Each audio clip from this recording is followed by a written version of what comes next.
Good morning all of you. आज हमारे पास मिश्रण में एक दूसरा टाइप है जिसमें बेचने पर लाभ या हानि प्राप्त होगा। यानी कि अब तक क्या होता था, सिर्फ मिलाना होता था, उसमें फ़ायदा नुकसान नहीं होता था। लेकिन आज जो है मिलाने पर फ़ायदा या नुकसान होगा। तो ज़रा देखिए, अक्सर फ़ायदा ही होगा मिलाने पर। तो सबसे पहले हम इसको देखते हैं, पानी के साथ स्पिरिट को किस अनुपात में मिलाकर बेचा जाए कि मिश्रण को लागत मूल्य पर बेचने से भी 16/2/3% का लाभ। अच्छा, तो इसका शॉर्टकट तरीका तो बहुत ही आसान है जो सब में काम करेगा। ध्यान रखिएगा, चूंकि पानी जो होता है वही लाभ के बराबर होगा। जितना ही पानी मिलाएंगे वही लाभ होगा। अगर दूध और पानी है, जैसे एक क्वेश्चन आपका, यानी दोनों के साथ एक ही बात रहेगी। ध्यान रखिएगा, जो मैं इसमें करने जा रहा हूं वही बात इसके लिए भी रहेगा। तो जब भी ऐसा हो जाए कि दोनों घटकों में से एक घटक जिसे मिलाने पर लाभ हो रहा है, जैसे दूध में हम पानी जितना मिलाएंगे उतना फायदा होगा हमारा, यानी वही फायदा होगा, यानी पानी ही आपका फायदा के बराबर होगा, लाभ के बराबर होगा।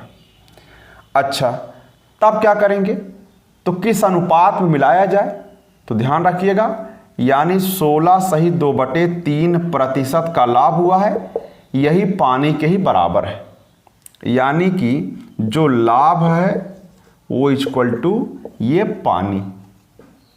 पानी की मात्रा जो है 16/2/3% है, यानी 100 में से। अच्छा, अब जरा ध्यान दीजिए, तो हो जाएगा आपका 16 × 48 = 50/3%, माने 1/100 होता है, और 50 दूना 100 हो जाएगा। 1/6, यानी 1 लीटर पानी है और 6 लीटर दूध है, स्पिरिट है। तो उसमें पानी और स्पिरिट पूछा है, तो पानी अनुपाते स्पिरिट इक्वल टू होगा 1/6। यहीं से लेकर के लाया गया यहाँ पर 1/6। अच्छा, ये क्वेश्चन पूरा हो गया। दूसरा है इसी में, अब जरा ध्यान दीजिए, दूध और पानी किस अनुपात में लाया जाए कि मिश्रण को क्रय मूल्य पर भी अगर बेचा जाए तो 20% का लाभ हो। यानी क्वेश्चन वही है आपका, जितना आपका जो लाभ है वो पानी के बराबर होगा, क्योंकि जितना ही पानी मिलाएंगे वही आपका लाभ होगा। अच्छा, तो कितना है बताइए, 20%, यानी पानी की मात्रा 20% है, यानी 100 में से 20 है।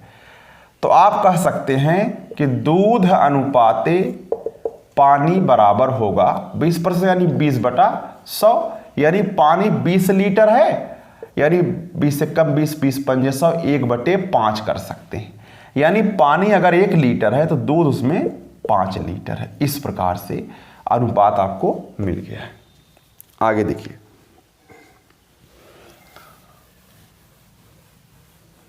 अब जरा देखिए, अब शुरुआत है, अब काम की बात है। पहला क्वेश्चन है, यहीं से हमको बताना शुरू करना चाहिए। तो जरा ध्यान दीजिए, तो पहले क्वेश्चन में क्या है, कहा कि 10 रुपये प्रति किलोग्राम और 16 रुपये प्रति किलोग्राम के चावल को किस अनुपात में मिलाकर बेचा जाए कि मिश्रण का क्रय मूल्य, यहां मिश्रण का क्रय मूल्य नहीं, विक्रय मूल्य 20% लाभ हो जाए। तो यहां विक्रय मूल्य दिया है आपको, अब हमें क्रय मूल्य अगर मिल जाए मिश्रण का तो यहां रख देंगे। तो विक्रय हमको दे दिया है, अब कितना दिया, 18 रुपया। तो विक्रय की सहायता से क्रय कैसे निकालेंगे, क्रय इक्वल टू होता है विक्रय × 100। विक्रय मूल्य यानी क्रय मूल्य बराबर विक्रय मूल्य × 100/100 ± प्रतिशत का मतलब लाभ या हानि हो सकता है। लाभ होगा तो प्लस का प्रयोग करिएगा, हानि होगा तो माइनस का। तो 18 रुपया विक्रय मूल्य है × 100। चूंकि लाभ हुआ है तो 100 में 20 जोड़िए 120 हो जाएगा। तो 6 दूना 12 और 6 त्रिक 18, यहां से 3 × 5 हो जाए, यानी 15 हो जाएगा। 2 से भाग कर देंगे।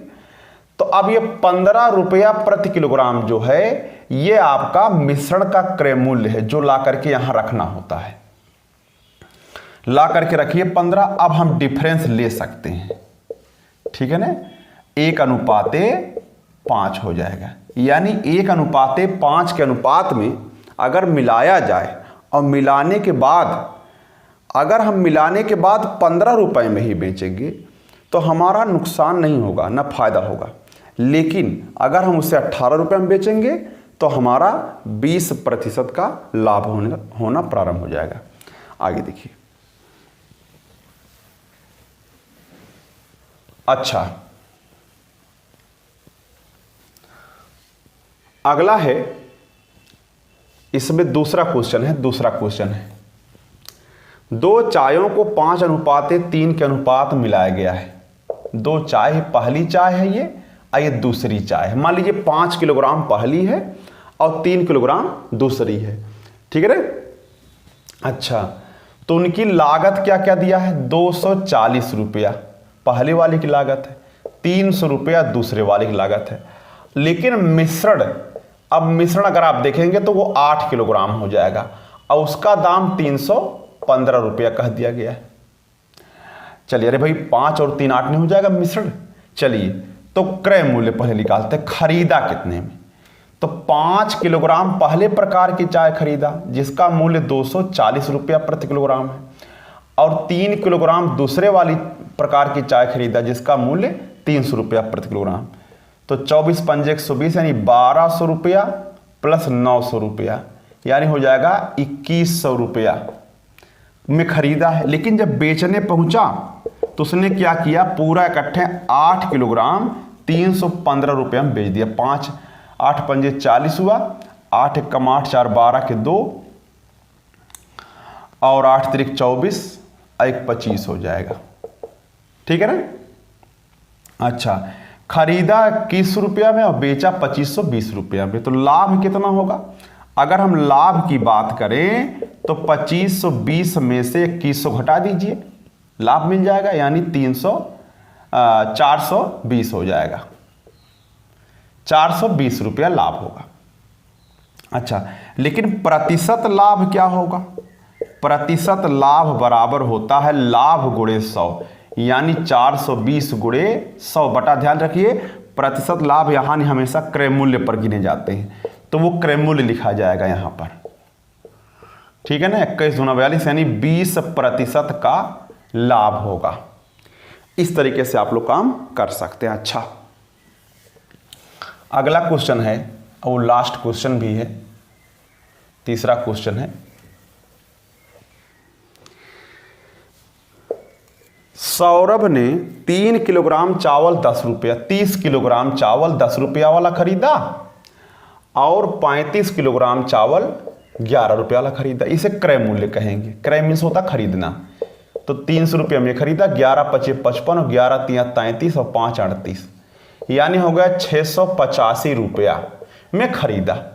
लेकिन जब बेचने लगा पूरा जो 10 और 11 क्या नाम है 30 और 35 यानी 65 किलोग्राम जब बेचने लगा, ये 65 किलोग्राम का विक्रय मूल्य निकालने जा रहे हैं, तो 685 और फायदा लिया 30% का, तो 100 में 30 जोड़ दीजिए 130। अगर घाटा होता तो 100 में से 30 घटा देते। तो यहाँ से अगर आप काट देंगे तो हो जाएगा ये गुणा करने पर 13 × 5 = 65 के 5 और 13 × 8 = 104 और 13 × 8 = 104 और 6 10 हो जाएगा, 0 हो जाएगा, हासिल 11।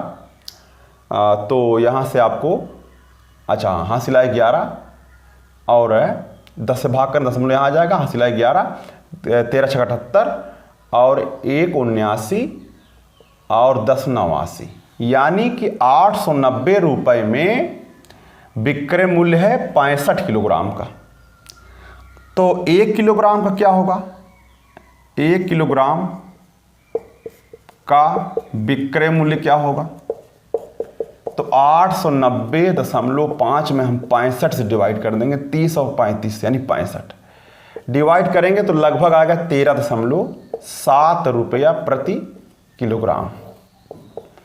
तो यानी उसे जब हम बेचें तो 13.7 यानी 13 रुपये 70 पैसा में अगर हम बेचें तो हमको जो है 30% का लाभ होना प्रारंभ हो जाएगा। अच्छा, आगे बढ़ते हैं।